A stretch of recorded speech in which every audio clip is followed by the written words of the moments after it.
welcome to the Chronicles of Nania, a nanny resource podcast made for nannies by me, a nanny. I'm your host, Martha Reddick, and this week we are going to be talking attachment theory.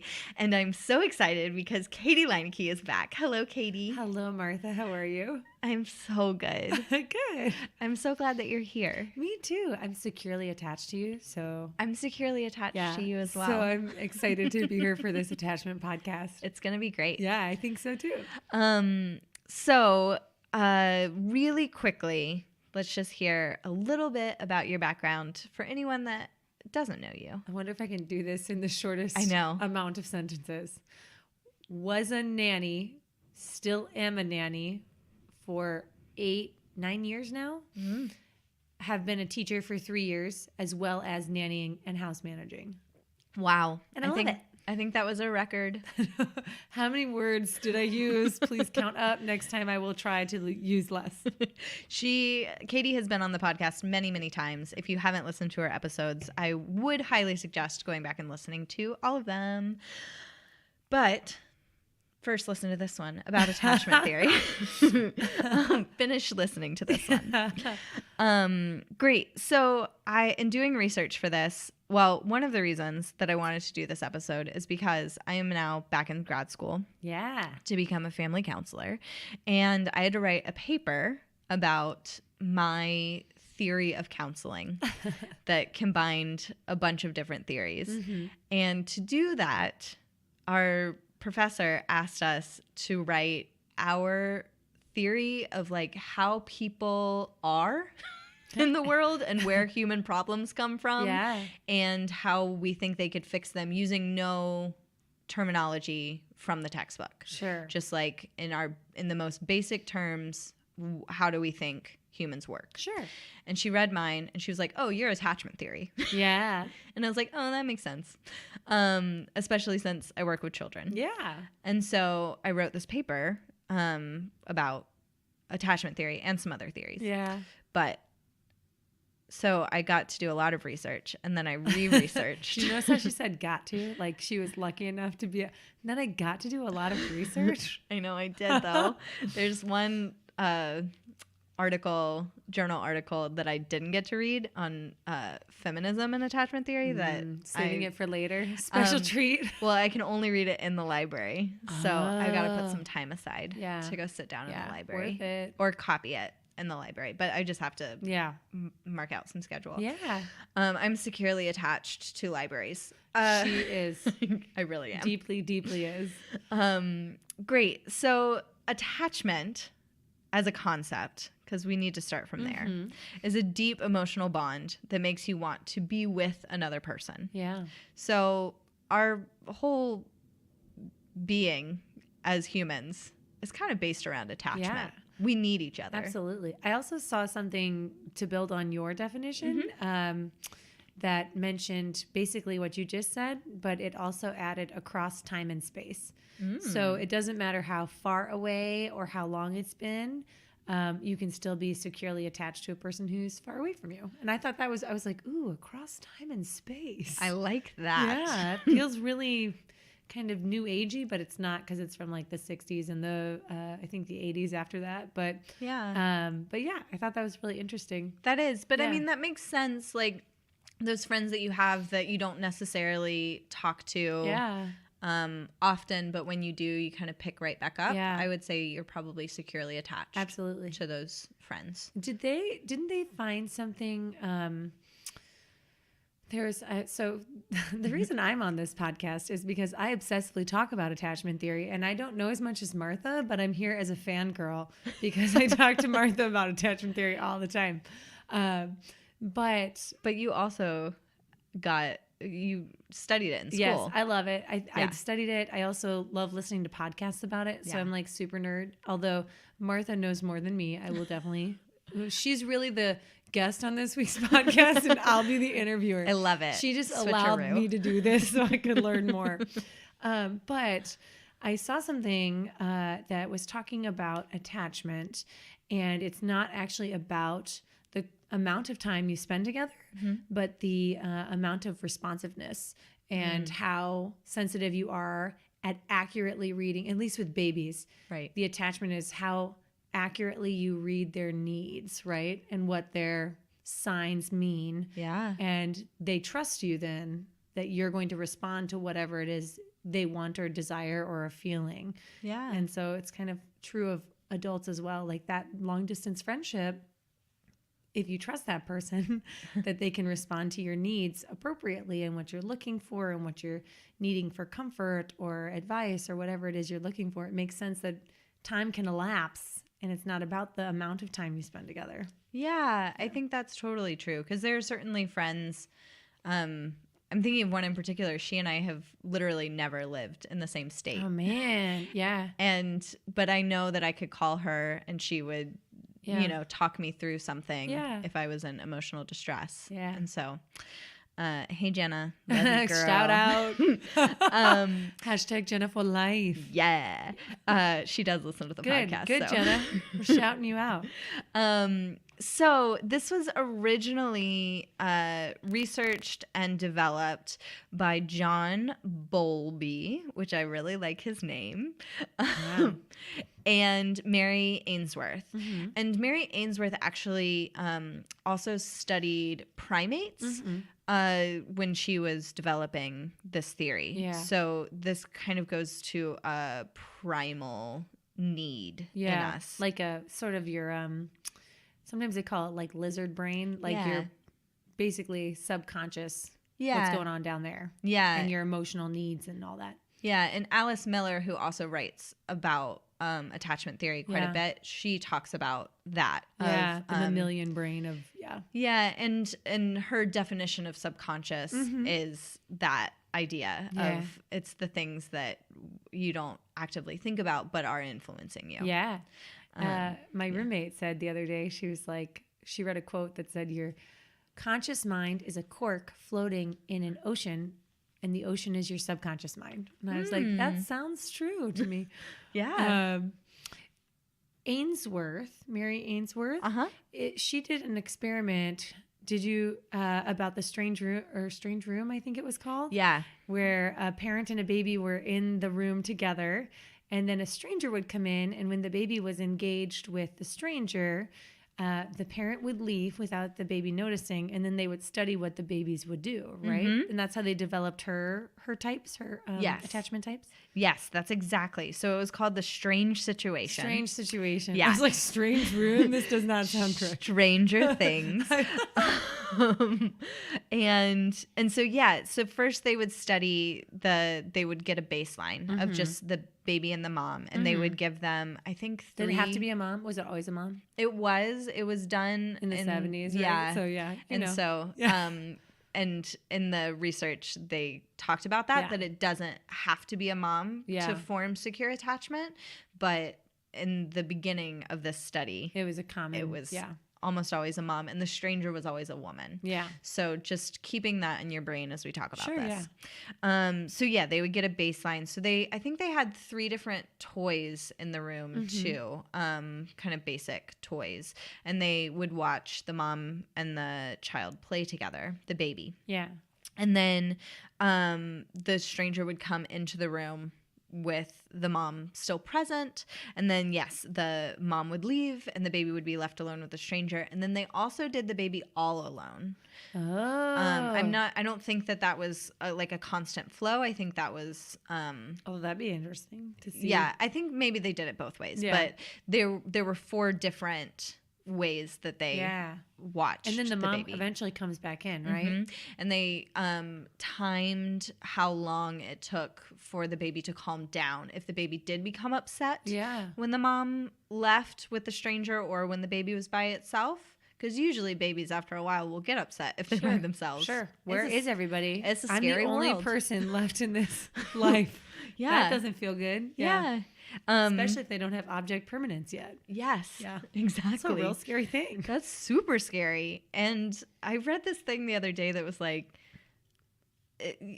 it's hard to be a baby because imagine if the bottom of your foot itched and oh my gosh, the grown-up comes in and gives you your pacifier back. Like, yeah, you know, like that didn't solve your problem. yeah. It's hard. That's very interesting. Yeah. Like I know that logically, but that itching, I'm like, ooh, the feeling of an itch you can't scratch. Yeah. So frustrating. Because you don't have the muscles yet. Next time my baby cries, I'm just gonna scratch its feet. Just be like, you're welcome. See what happens. You're welcome, baby. It's fine. So from studying the babies in the strange situation, I want some music under this, but thank you. You're welcome. They discovered 4 different types of attachment. So, and there's lots of different names. Katie and I were kind of trying to compile all the names. Yeah. So I'm going to go through just the names from that first experiment. Okay. And then we'll like fast forward to where we are today with it. Because there's been a lot more research done since the 70s. Yeah. Thank goodness. The reason we were talking about it earlier is I was like, I have only heard these ones. And then I was reading an article about it, and then all of a sudden I had all these other ones, and I was like, please help. And she was like, girl, that's what the podcast's about. Yeah. So here goes. Buckle up. She's going to help us all. Oh, yes. So the original ones were secure. So when we're talking about the baby, the baby was okay with a stranger and maybe upset, but quickly comforted. So when the mom came back in, the baby was able to calm down and regulate in a small response time. Yes. Yeah. And then there's resistant. So resistant is pretty angry when left alone, pretty upset about that. Yeah. Didn't love it. And then also maybe pushes the parent away emotionally when they come back. So that's that resistance of like, I don't need you. The avoidant doesn't care if it's a parent or a stranger. Yeah. They're like, what's up? Yeah, I'm over here. I'm doing my own thing. Don't talk to me. I'm independent. Busy I'm now. meeting all of my own needs, except when I need milk. Yeah. And sometimes too, like in adults, you don't show that you have a need to be met because you've learned that the way to get your needs met is to not acknowledge that you have any. So yes. So not recommended by me. Nope, nor me. And then the disorganized is the baby has random outbursts of emotion. So kind of oscillates back and forth. Yeah, and like the response time, these babies weren't consistent at all. Yeah. And how they responded to the different situations. Yeah. So, and I assume their caregivers are also not consistent, and that's part of the problem. Yes. Right? Because it's a lot to do with attachment theory has to do with how responsive and sensitive your caregivers are to your needs. So one of my teachers once said that a child who's securely attached is picked up when it wants to be picked up and put down when it wants to be put down. Right. And like if you're hungry, you can have food. Again, if there's meal times and snack times, sometimes you're like in 30 minutes, right? But that kind of has the freedom to explore, but also can receive comfort from you. So it's not about not having boundaries, but it's about how responsive you are to their emotional needs for either freedom and walking away from you, and then also coming back to you. Right. Exactly. So yes, that can be independent, but then also can ask for what they need and connect. Yeah. And connect. So, and then Bowlby developed the stages of attachment development.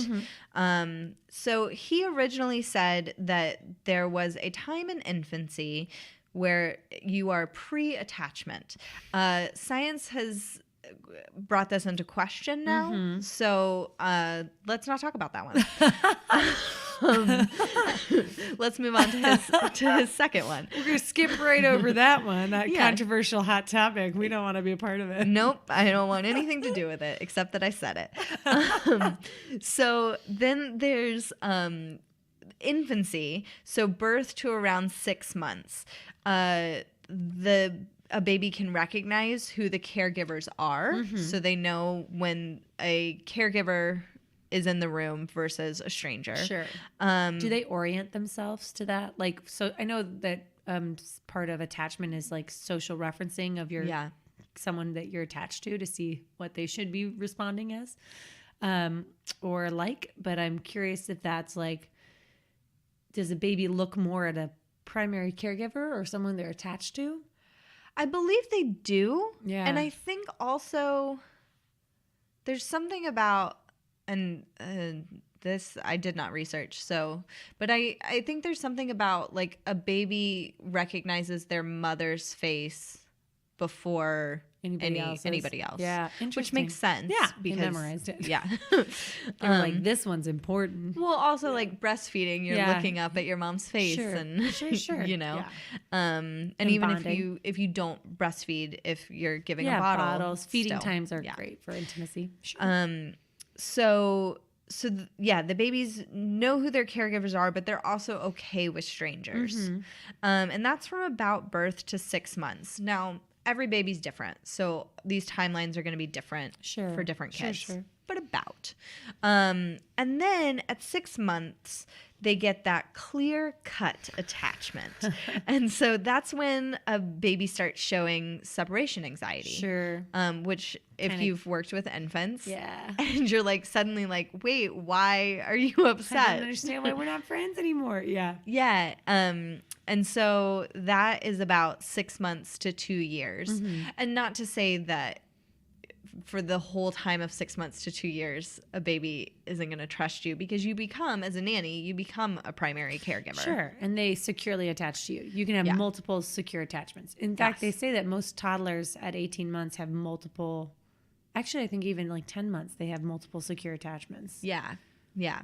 So, which makes sense if, especially as a baby, you're kind of like, I'm going to try to attach to everybody. Yeah. Like, I'm okay with, no one's been mean to me yet. Yeah. So, Hopefully not. yeah, hopefully not. Yeah. And then the fourth stage that starts around 2 years of age is the formation of reciprocal attachment. So that's when kids start understanding that their parents and caregivers have lives outside of them. What? I know, it's Are remarkable. you sure? And I don't know about that. and that they exist beyond. No. And they start to develop independence. Yeah. So they don't need to necessarily check in with you. Sure. As That's when often. you hear that, no, me. Yeah. No, I do. Where you're like, okay, yes, you do. Yes, you. I wish you to do as well. And that's Please do. where we get some of those, Yeah, quote unquote terrible twos. Developing autonomy. Yeah. And tantrums, because it's hard. Yeah. That's hard when you want to do something. Also, imagine all the emotional storms you have as an adult and then make yourself a 2-year-old and imagine the Exactly. skills that you have to help yourself. Yes. Limited. Yeah. So now we can fast forward in time. Yeah. And we're to today. So the terms that I saw for this, and I would love to also hear the ones Sure. that you saw. But I've seen many. I know. tend to only use 3, but I've seen many. yeah. Although I'd like to adopt one more. So Okay. Are secure, Yep. which that one I also have that one. unsurprisingly stays the same. Yeah. Almost like it's secure. Yeah. It's secured its position as And secure attachment. they say that about 50% of people, adults, Yeah. are securely attached. Yeah, I saw 60%, but I Yeah. also, mine was an older article, so maybe it's no Yeah. longer true anymore. Who knows? We're getting worse. Somewhere between 50 and 60%, Yeah. which actually it might That's make pretty sense good, that yeah. we're getting worse. That, I mean, especially with phones and things like Yeah. that too. Yeah. Yeah. And then there's anxious preoccupied, which I think fits that resistant Sure. category. And I've heard anxious attachment, which is a form of insecure attachment. Yes. Yeah. Yes. So these next 3 that I'm going to list are all insecure. Yes. So the other 40 to 50% of the population Yeah. fits into one of these 3. I've heard it was 20 anxious and then 20 avoidant. Uh-huh. Oh, I guess maybe it was 50 because then there'd be 10% for the last one, Yeah. which would be disorganized, Fearful, and, avoidant. Yeah. Okay, so number 2, or number 1 of the insecure is anxious preoccupied. So this attachment type fantasizes about love. So a lot of that, like putting love up on a pedestal, and we're going to talk about this in terms of adults because a lot of the articles are in terms of adults, but then we'll also rewind and go back to what it looks like in kids. I also read something. I actually have a snapshot of it, I think, on my phone, because they were talking about fantasy love. And let's see if I have it. I don't know if I do.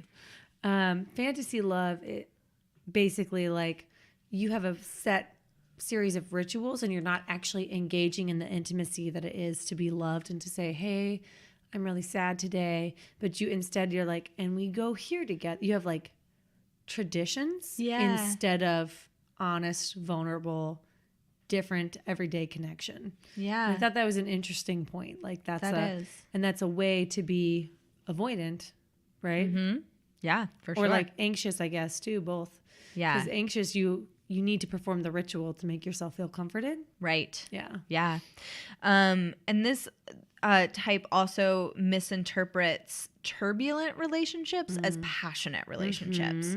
So I have a friend who does that. I was like, this is not good for you. Yeah. Please don't. So I think that we can all potentially think of people in our lives that we know that might be like that. Yeah. They also think that they need to be constantly seeking affirmation that they're loved. They're constantly uncertain that they are loved, that you're paying attention to them. And so they continue to seek a lot. Sometimes they're seen as like clingy, needy, extremely sensitive, can be possessive at times where you really need all of that person's attention. And so they actually tend to seek out partners when they're adults that are avoidant because and the avoidant people seek out the anxious people and they just chase each other or run away from each other. And so it's a really interesting relationship dynamic. Right. When really they need to be with securely attached people to have a happy relationship. Right. A lot of the times because a securely attached partner can say, hey, I see that you need space. That's fine. Where it would make an anxiously attached partner insane with discomfort and nervousness. And an anxiously attached partner can go to their secure partner and say, hey, I'm feeling like you don't love me. I'm feeling really worried. And the secure partner can go, oh, I totally love you. That feels so bad. I'm so sorry. Yeah. I'm here for you. But if they are together, if an anxious and avoidant person are together, they just keep reinforcing each other's perceptions. Circle of badness. And they keep choosing each other time after time because that's what they believe love is like. Right. The anxious person believes, I need to chase you. And the avoidant person believes, I need to run away. Right. And they reinforce their expectations. Yes. Yeah. It's mind-blowing. It is. It is. And so, it's all happening in childhood.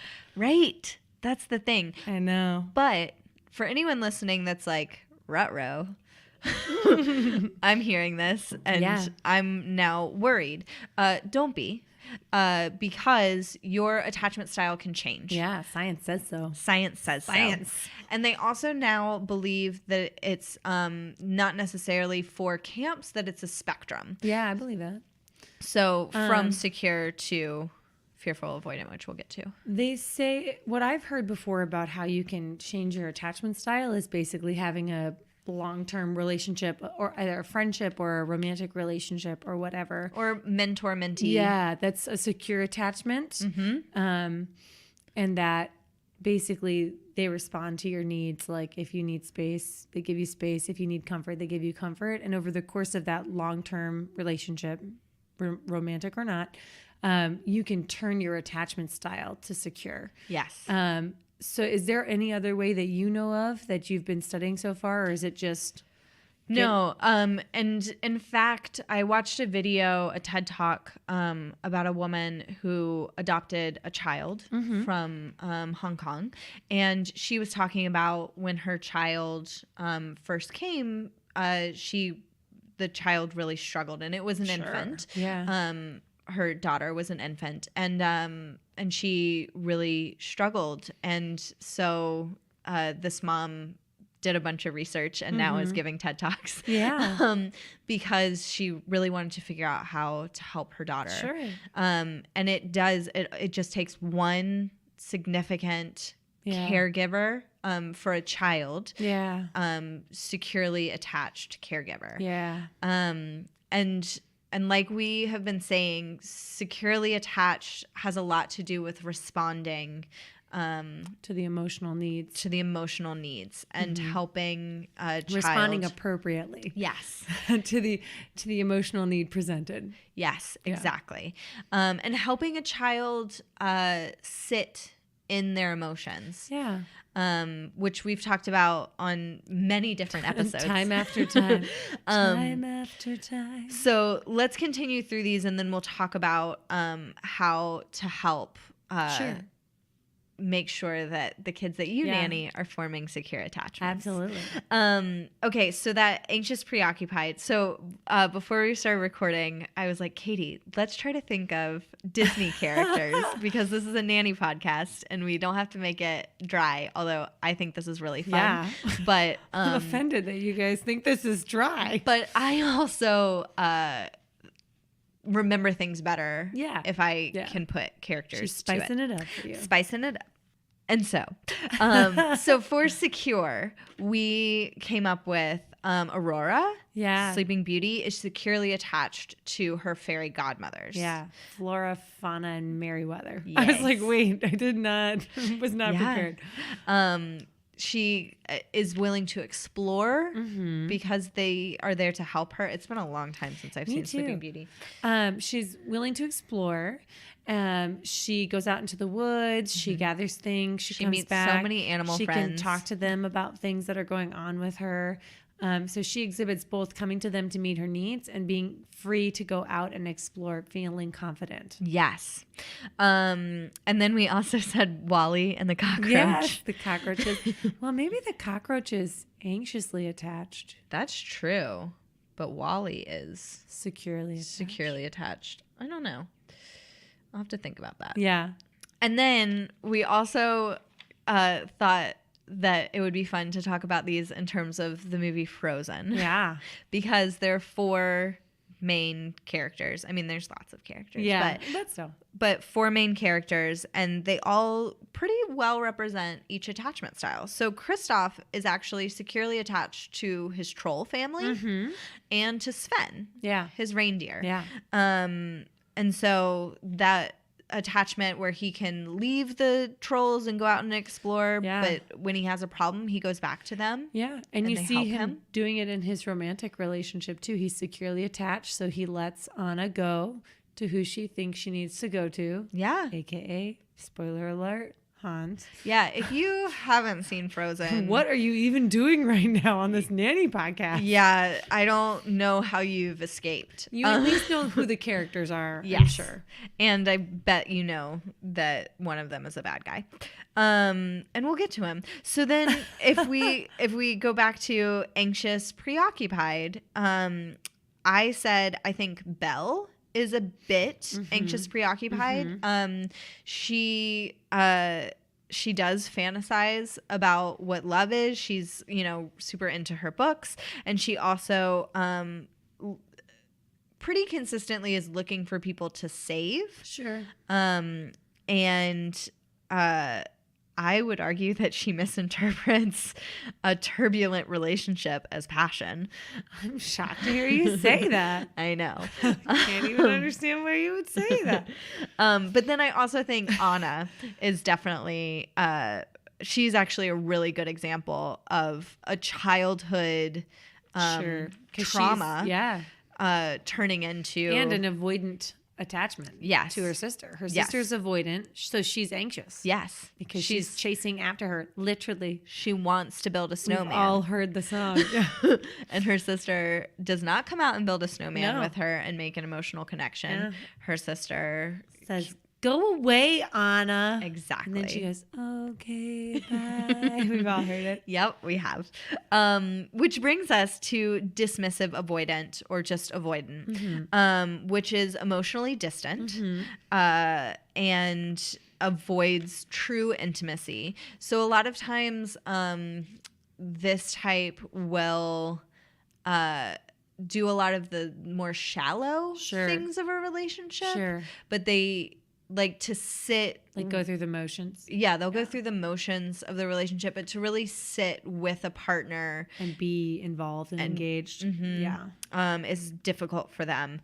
And they're extremely independent to the point of sacrificing their relationship. Yeah, in the name of independence. There was a chart I had seen that I just pulled up, and it was talking about like what the primary caregiver does to create this attachment. Love it. And so the avoidant attachment, the primary caregiver is distant and disengaged. So the child is not very explorative and emotionally distant, and then subconsciously believes that his or her needs probably won't be met. Right. And so they avoid even asking. Yeah, this chart's pretty awesome. Yeah. So, I'm sorry I didn't pull it up sooner. I was like, oh yeah, that chart. Can we go back to anxious, preoccupied? So anxious, preoccupied, they have listed as ambivalent attachment, but it's anxious because the other ones are also listed. So the primary caregiver is inconsistent, sometimes sensitive and sometimes neglectful. Okay. Which creates this, I don't know what's going to happen. So the child is anxious, insecure, and angry, and they cannot rely that on his or her needs being met. So they become ambivalent, anxious attachment. Secure attachment, the caregiver is quick, sensitive, and consistent. The child then feels secure, exploring, they wrote, but I think they meant secure and free to explore, and happy. And the child believes and trusts that his or her needs will be met. Right. Yeah. And then we can get to the last one. Yeah. So for this dismissive, avoidant, or ambivalent. Avoidant. Yeah. Elsa is a pretty perfect example. She's like, I don't need anyone. I'm going to go live in my ice castle. Don't need anyone to talk to me. I'm going to create a monster to guard me. And she, and before that, she locks herself in her room. Yeah.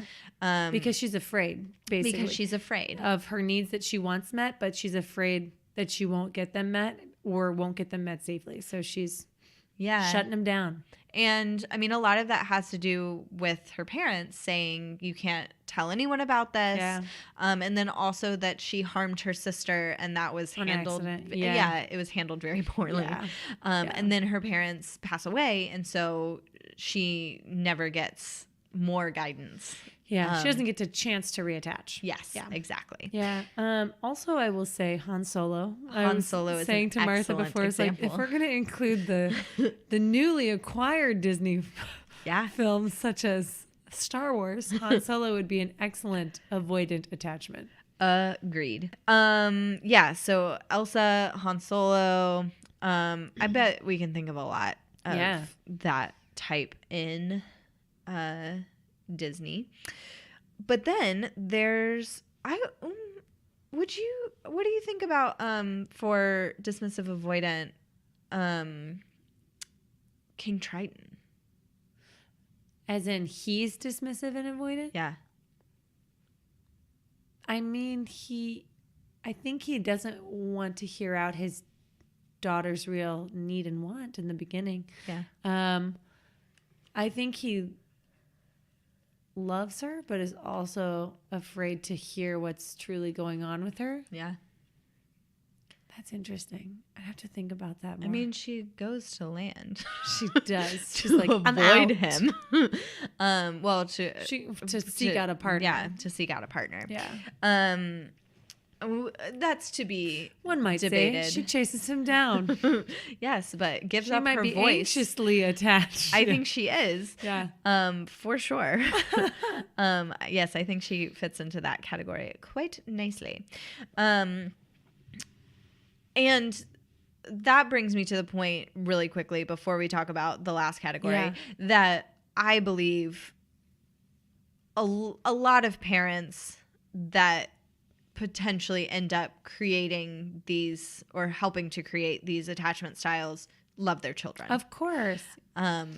But results may vary. Yes. And as a parent, you're a human person. Yep. And you have your attachment style that you're trying to deal with and cope with that you've maybe literally never heard of this before. Right. As a caregiver, as a nanny, you have your own attachment style to deal with that you're possibly passing on, especially if you don't know you have one Right. until now. There's a good chance you're passing whatever it is right on to the children. So that's the importance of being self-reflective as someone who engages actively in the lives of children, is you have to know who you are and where you came from and why you're behaving the way you're behaving. Yep. So that you don't just push it down the line without acknowledging what it is and why it's there. Yep. Yeah.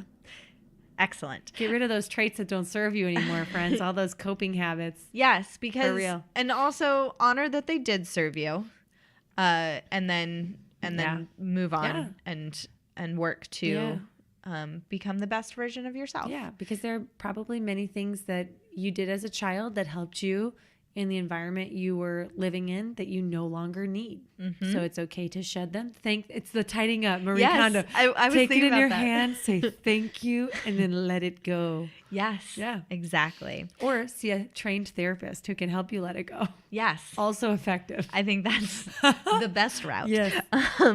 But if there's lots of reasons that Sure. people can't go see therapists, Yeah. and if But you even becoming aware of what Yeah. you're doing and why you're doing it, it's shocking how far that goes to correct the behavior. it really does. Yeah. Okay, so that brings us to our last category of disorganized or fearful avoidant.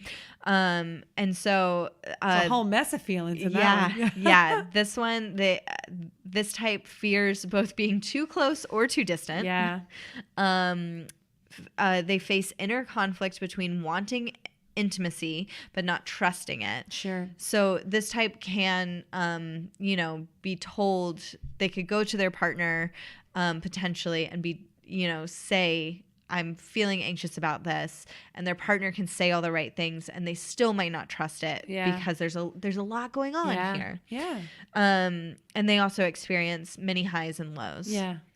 What does your chart say about it? I got one of those in my personal life. I've got a loved one like that where I'm like, oh, it's like a little roller coaster sometimes.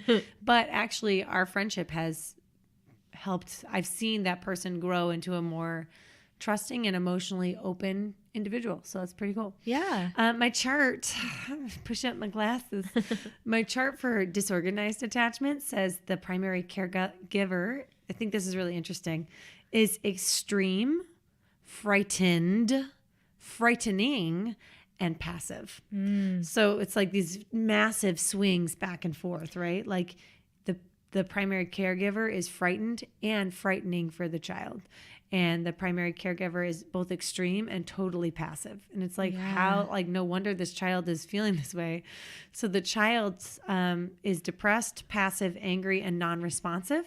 Yeah. And then their belief, basically, they're severely confused with no strategy to have his or her needs met. They don't know how to get what they need. Right. So it's very confusing. They're conflicted between the two, both wanting to have your needs met and also being very afraid to seek out anything. So because imagine finally opening up and making yourself vulnerable and then not getting your needs met. That's so hard. Yeah. I remember being in classrooms with teachers that were like that, where the rules felt like they changed. Yes, it's very unsafe feeling. It is. Yeah. And I don't like it. Did not care for it. Yeah.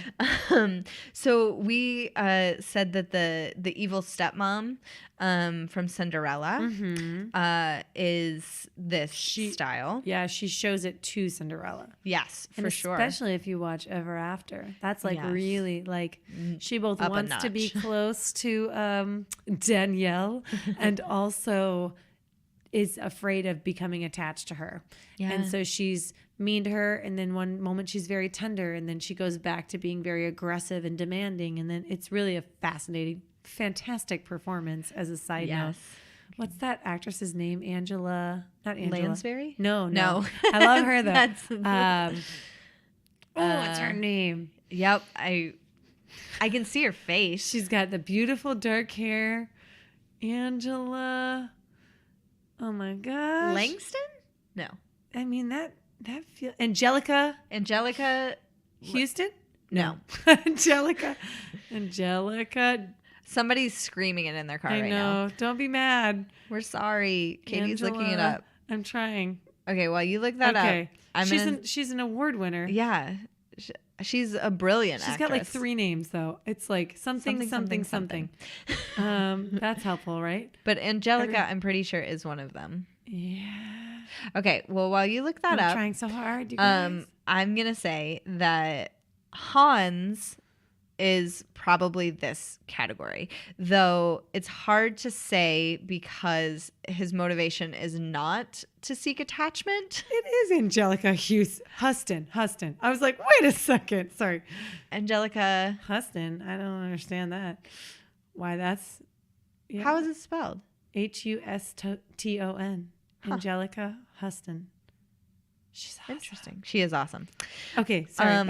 Back to business. Yeah. So Hans is probably this, but he also isn't interested in actually having an emotional connection. Yeah. Yeah.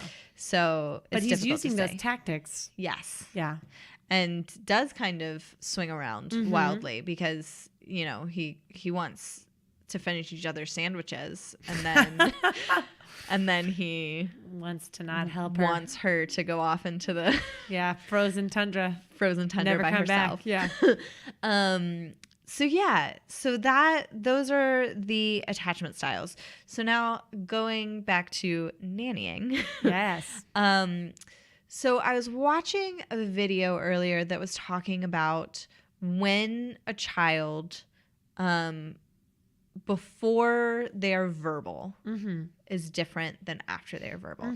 So when a child is an infant and before they are verbal, basically you want to be quick and you want to try to meet their needs to the best of your ability all the time, which I feel like pretty self-explanatory. Probably you're already doing that. Yeah. Now, once they become verbal, that's where I think it can get trickier. Sure. Because sometimes when a child is dealing with big emotions, we want to distract them or say it's not that bad. Or sometimes it's okay to feel what you're feeling, but it's not appropriate to have whatever you think will make it better. You know, like I would love to stop the car and let you get out and run into traffic and get that thing, but I cannot do that because it's not safe for your body. But all the language that you're using is very healthy. I'm talking about the when a child is upset or hurt and an adult says, "You're fine. You're fine. Walk it off. Yeah. Go play outside." Yeah. Because what you're... Or stop. Oh my gosh. Yeah. Stop crying. It kills me on the inside. It's like they're obviously... Which one of you, when someone yells at you to stop crying when you're sad, stops crying? Not I would love to know. Not I said the fly. Yeah, because basically if you are using the distraction technique, which I think probably is not seen in a negative light by a lot of people. But what you're setting that child up for is when they are in emotional pain in the future, they will find something to distract them. When you say distraction, you're not talking about like a redirection, like I see you're really sad. You're talking about like acknowledging the feeling and being like, have you thought about trying blah, blah, blah instead? Like, I'm talking about a child gets hurt and the adult says, "Oh, go play outside. You'll feel better." Or here, play with my phone. You're teaching them to ignore what they're feeling. Yeah. Okay. I see. Yeah. Instead of acknowledging the feeling and then sitting with them and then helping them move on from the feeling in a healthy way, I'm saying... or sit in the feeling in a healthy way if they need to. Yeah. And want to. there's no transition in this method. And I think that this one is used a lot. And I think that we don't often think about the long-term consequences of saying, go do this instead, or you're hurt, so now you can have some chocolate. Or food rewards, or set you up for a bad time later. You're upset, here, look at my phone until you feel better. Things like that. I think that oftentimes you're like habit forming without necessarily intending to, but you are. Yes, exactly. And when you think about how that plays out later on, that's setting a child up for some potentially detrimental habits. I will say, my parents are awesome. Disclaimer before I start. I was really sick when I was in 4th grade, like really, really sick. I would go to school in the morning feeling fine, and I would come home with like 104-degree fever every day. And we had been to the doctor. Doctor was like, we don't know. How scary. And my mom, I remember we had been to the doctor like 3 times in 3 weeks, and she was like, Katie, is someone bullying you at school? Are you like creating this temperature somehow when the nurse isn't looking? Like what's going on? Because you leave and you feel fine, and then you come home and then you're very sick, and I don't understand. And I was like, no, Mom, I'm just sick. And she had them take my temperature, or she had them test me for like a bunch of different things. She had them take an x-ray of my lungs, which I had a big old case of pneumonia and bronchitis and strep throat all at the same time. Whoa. So it was my pediatrician was a very nice man, but not a very good diagnostician. But I was sick for like out of school for like over a month. How difficult. My mom, every time I had to go get a new prescription, because sometimes I'd start the antibiotic and then it wouldn't be working, and I'd be in an ice bath because she had to get my temperature down because it was like 105, and she was like, I'm freaking out, calling the doctor after hours. But we went, every time I had to get a new prescription during that course of month and a half, I got to pick out like a treat because I think my mom felt so bad for me. And I get that. And she's like, my poor sick baby, like just going to all these appointments. I still give myself treats when I'm not feeling good. And I wish I didn't have that habit. I totally understand why my mom did it. And thinking back, I'm like, I would probably also be like, yes, have a treat. But it's a habit that's I've been trying to break as an adult. That's very challenging to break because it's deeply rooted in my comfort, in my feeling of distress. And now I need to feel comforted. So I'm going to have candy. Like somehow my brain's like, that's the middle step. That's why you feel the comfort. But it's really not that, but that was part of the process. So it's really hard to undo these habits. I'm sure everybody listening has some kind of habit like that. Of like, I watch a movie, or when I feel really stressed out, I don't do my work. I just sit and stare at a screen because it makes me feel better. And those have served you in the past. Yes. And you can hold them and say, thank you for your service. Yes. No, I'm going to let you go. Yeah. And there are rituals that you can do to move on from habits. But yes, just thinking about that. And I think that it is important for us to keep in mind as nannies that our job is to be emotionally present and every day. And we have bad days. Katie was telling me that today was kind of a rough day. It was tough. At teaching and then at nannying. Yeah. And I almost bought candy on the way over here. I'm not kidding. And I put it back. I was like, I don't need this. I should put this down. I want this deeply, but it's not going to fix my discomfort from my day. Yeah. And so, whereas parents have to always be there, and I just think that we have to keep in mind as nannies that part of our job is to be emotionally available absolutely. for the kids that we are taking care of. Yeah, you're the Red Cross coming in. The parents live in the trenches. Yeah. They're coming home from work. They're doing second shift. That's really hard. Mm-hmm. This is your job. It might not be your only job, but this is your job. They pay you to do this. You're good at it. I'm sure you are. That's why you have a job doing this. But you're making a difference in the lives of children every day just by listening and by asking them. Have you heard about emotional neglect? Have I told you about this? No, tell me more. Okay, so there's a... I mean, maybe you have, but tell me more. Probably I've told you about this. So there's, in psychology, this idea of emotionally neglectful homes. Yes. And they're loving homes. They're full of love. The people ask you like, oh, what did you do in school today? But they actually don't ask you enough about how you're feeling. Uh-huh. And so you get the message that your feelings aren't important. And so you learn to not talk about them. You learn to keep them to yourself and isolate yourself that way. But a simple switch was, how was today at school? Maybe they say fine, but you can tell they're upset and be like, you look a little worried. Is everything okay? Or if they tell you about something at school, first of all, hooray. Yeah. And then going on and being like, wow, that would have really hurt my feelings. Were you sad when that happened? Just giving them that space to talk about their feelings allows them to feel like they can attach to you and they can feel like they have a space for that, and they learn to sort of intake all of this information and then share it with someone else. Yes.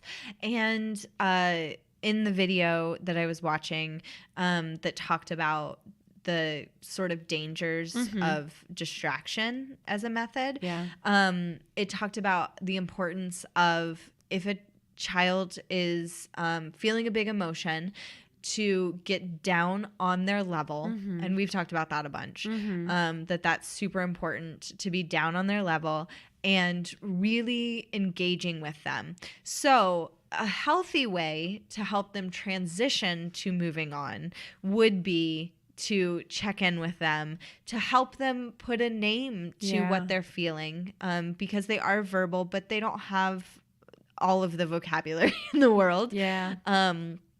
And say, you really look like you're feeling sad, or give them the words, or wow, that looked really frustrating. Are you feeling frustrated? Things like that, and keep with it until you both hit on something. Because sometimes you're not gonna get it right away. But showing them that persistence, and that you care about truly understanding what they're feeling, and that you'll be with them until they are feeling better. An easy way to do that too is just repeating what they're saying to you. To be like, I like today. Today. I was the sort of the receiver of 3 children who in my class who really, really had strong needs and wants for things that we really couldn't give them, or there was a miscommunication with them and someone else, and basically had like a little bit of a meltdown. And that's so hard because you're trying to be so loving and patient, and they're like mid-flail, or they're like not being super safe with their body, so you like don't really want to let go of them, but you don't really want to hold on to them because you're afraid they're gonna get hurt either way. So you're like, I don't know the answer. But I received one today. It was like, I want this. And you're like, oh. And I was like, you really want that? And you're mad that somebody else is using it. You feel like you don't have a turn with that. That's so frustrating. Just repeating back. Didn't work today. Didn't work today. I think we started the process too far after he had gone down that road. When it's like it's time to like disengage and they're not able to. So we were at that point. So but it's just even reflecting back what they're feeling, being like, wow, you look so sad. Whatever it is, So and working with them to help solve the problem, if that's the issue, in a safe way. Or just internally solving the problem of, I want this thing that I can't have. I tried all my tricks. I tried what if the whole world was dark blue? What if I wish I could give you dark blue pizzas? Like, like all the tricks that give it to them in their imagination. That usually works really well. Like that's a great tool. Like We've had kids before. We're like, I want a lollipop. We're like, I can't give you a lollipop right now. I don't have a lollipop. Your mom told me no lollipops today. They're like, what if we had like a bouquet of lollipops and we just walked down the street? They were all different and colors. Gave them away. What would yours taste like? You know, that kind of imaginative play allows them to have their wishes granted in their dreams, but it makes them feel like you're on their side, which is a great way to do that. Walk the line between no and also I hear you. Yeah. Because then it makes to them, their caregiver is not the problem. Yeah. The problem is the problem. Yeah. You're not the bad guy, basically. Yeah. Yeah. Which that's a key phrase in what I'm learning in counseling is a lot of times in like marriage counseling saying the person is not the problem is the problem. Yeah. And taking away the blame. The blame. Yeah. And if you think about it that way, then we're both on the same side. Yeah. We both want to address and solve this problem. We may not currently or agree on how to solve it. But we're on the same team. Yeah. I've been trying to stop using blaming language with myself. Yeah. Which is hard. It's so hard. I do that a lot. Yeah. And so I know in other cultures, instead of saying like, I broke the lamp, even if it was an accident because you bonked a table, and they say like the lamp broke itself. It translates into that. Right. So I'm trying to be more of a lamp broke itself girl instead of a I broke the lamp girl. It's challenging though. It is. It's hard. Yeah. And so all this to say that you as a nanny have a special opportunity to potentially be one of the secure attachments in this child's life. You can change a life. You can literally change a life. Just by going to work. Like for their whole life, you can change their life. Yeah. By being the person they're securely attached to. Yeah. Because there are a lot of kids that their parents love them very much, but maybe their jobs are super demanding and they're not able to be emotionally available. They're empty. Their cups are empty. So their cups are empty. Yeah. And so I just really want you to think about that. Yeah. With great power comes great responsibility. Yeah. That's what Uncle Ben would want you to know. It's true. And there's so many other episodes to listen to help you along that journey. Positive discipline is a good one. Alternatives to timeout. Sure. Any of the Pascal ones. Yeah. Power tools for power struggles. Yeah. Power tools for power struggles. Conflict resolution. Yeah. All of those. I think 3 of those are episodes I'm on. Yes. It's like, wait a second. Yeah. Pretty much if you listen to everyone that Katie is on and everyone that Pascal is on. You're going to love it. It's going to be a treat. You're going to hear all the same jokes. You're setting yourself up for success with children. Yeah. I care a lot about this kind of stuff. So, it's important. It's something that's inexpensive. You can do it for free. You can do it any time of day. It's not always intuitive because you're a real person with real feelings, and that's good. And that's okay. Yeah. And it's okay to be like, hey, I'm having a hard day. Yeah. Could we work on this in a different way? Like, I need a break. Your voice sounds angry, and that's making me feel, you model it for him. Right. It's making me feel sad. And I'm going to need a break. Or could I have a hug instead if you're willing to give me a hug? Right. Model the behavior you want them to show you. Yes. Yes. Love it. Is there anything else? They're little sponges. Let them soak up all the good habits that you have. Yes. Oh my gosh. I mean, I've seen so many examples recently of in like media that I'm consuming and things like that, not at my job at all. But of parents being like, where did they learn that? And it's like, from you. Yeah. Oh, yeah. They learned it from watching you. Yeah. For better or for worse. So make it for better. Be intentional. Oh my gosh. Today, even one of the little babies that I'm with, I do big pantomimes to when we're listening to songs, and I was doing like a what or why motion, like hands up, out like I'm holding pizzas, and she like copied it. Yes. And it was so stinking cute. Yes. And there are babies that just repeat you like little parrots. Yes. They're learning everything from you. Yeah. And anytime too, this is another thing, is like when you see, certainly there's like struggles emotionally for children because they're humans and humans have feelings.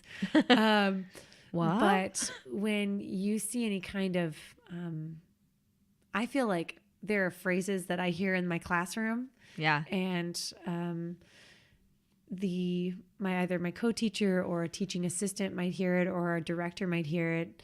And when they're like, can you believe they said this? I was like, I guarantee you they hear it at home. That phrase, I guarantee you that comes from a mom or a nanny or a dad or a grandma or whoever, because that's where they learn it. Right. They learn it from you.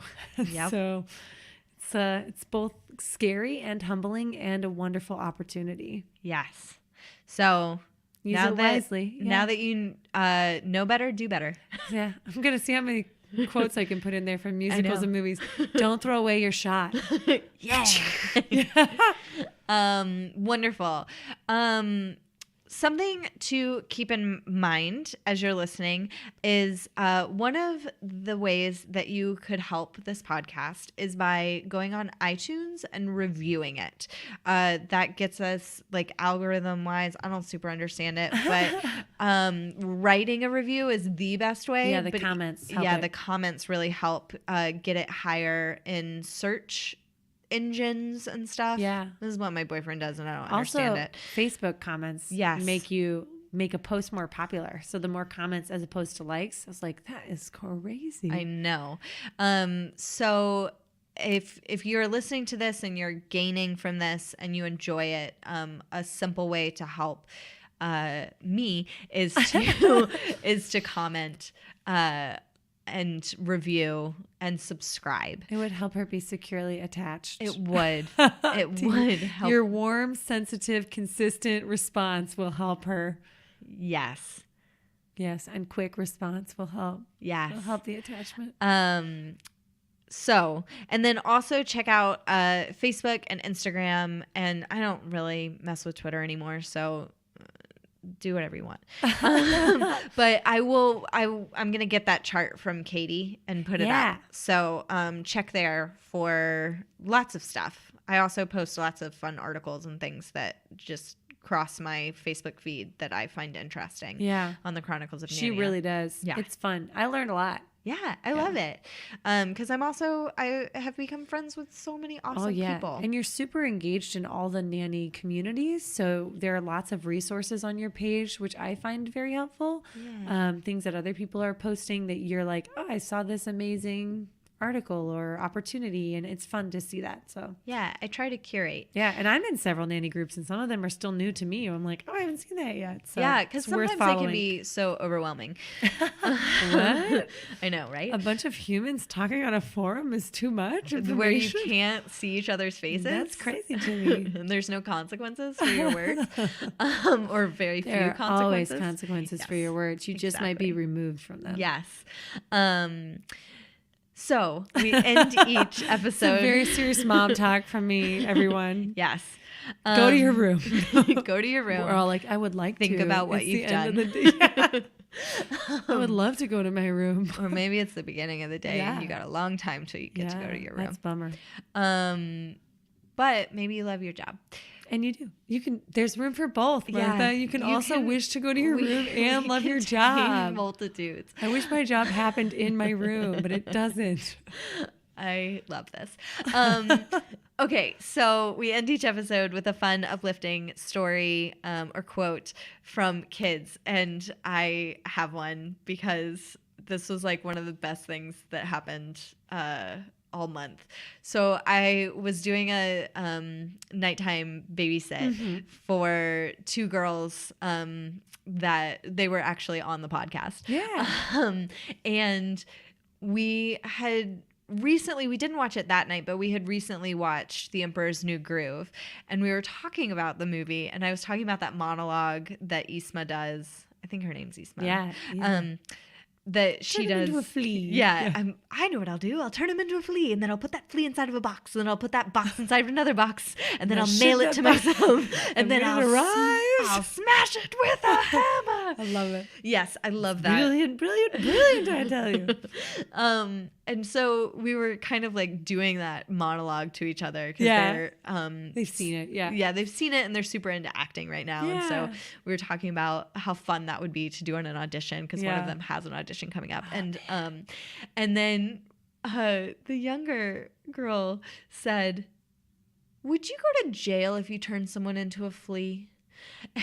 And I thought about it, and I was like, there's so much that I don't know about the situation that I can't answer that, but let's run some hypotheticals. You're like, let me break this down for you. And then we spent about 30 minutes. She pulls down a roll down chart from the ceiling. I've been thinking about this, and I'm glad you've asked. I was like, did the person give you consent to turn them into a flea beforehand? Ooh, good one, Martha. Because I think that totally changes. Yes. If they're like, yeah, turn me into a flea for a day. Can you turn them back once you've turned them into a flea? I think that changes things. Yeah. Did they have bodily harm while being a flea? There's a lot at play here. And then we talked about if I got turned into, and I chose an otter because I said I didn't. Of course you did. I didn't want to be a flea. Yeah. But if I got turned into an otter, and then the younger girl said, "Oh, well then drink this," as a joke. Yeah. And so I drank it, and then I was like, if I did get turned into an otter right now, what would you all do? Yeah. Just like wondering. Yeah. And one of them said, call the police. And the other one said, call our parents. And I was like, excellent. You're well trained. But then we also had... let's run their phone numbers just to make sure you know. I did do that. Yeah. But then I also talked to them about if they called the police and the police didn't believe them, what would they do? Ooh, that's a good one. I know. It was just this fascinating rabbit hole of really, really great discussion because I was emotionally present with them and just like ready to go there. You buckled up. You were ready for the trip. Yeah. And it just reminded me why I love this job so much. Yeah. Because we talked about morals and ethics and consent and you were able to be goofy about it too, which is great. Yeah, and kept it playful. There was a statistic somewhere about the number of children who reported having a meaningful conversation with their parents each week, and it's shockingly low. It was like only a third of children say that they have a meaningful conversation with their parents once I think it was like a month or something. Ooh. I was like, are you for real? It was like they really only talk about like the day-to-day stuff as opposed to like drunk driving and bullying and what it means consent, what it means to be a friend, how do you keep a friend, what happens if you lose a friend, like all of that, like these huge things that we're sent to navigate basically, and these kids aren't getting any practice. Not all of them certainly, but you can be that practice as a nanny. That's one of your privileges of your job. It's one of the job perks. It is. Yeah. It really is. That you really, really matter. You do. Yeah. So thank you all for everything you do. This is officially Nanny Appreciation Week, I decided. Even though I think that's in May. I don't really know when that is. I think it's in April. April, just kidding. But maybe May. Who knows? Let's appreciate them every day. Yeah. I appreciate you guys. I appreciate you all too. And thank you, Katie, for doing this with me. My pleasure. Thanks for letting me be here. Yeah. And thank you all for listening. We'll see you in a couple weeks. Chronicles of Nania is produced and hosted by Martha Reddick. Artwork by Noni Amadan. Theme music by Brad Kemp. Find him at secondbedroomstudio.com. Follow us on Facebook and Instagram at Chronicles of Nania and on Twitter at Nania Podcast. To contact us, email chroniclesofnania@gmail.com. Thanks for listening.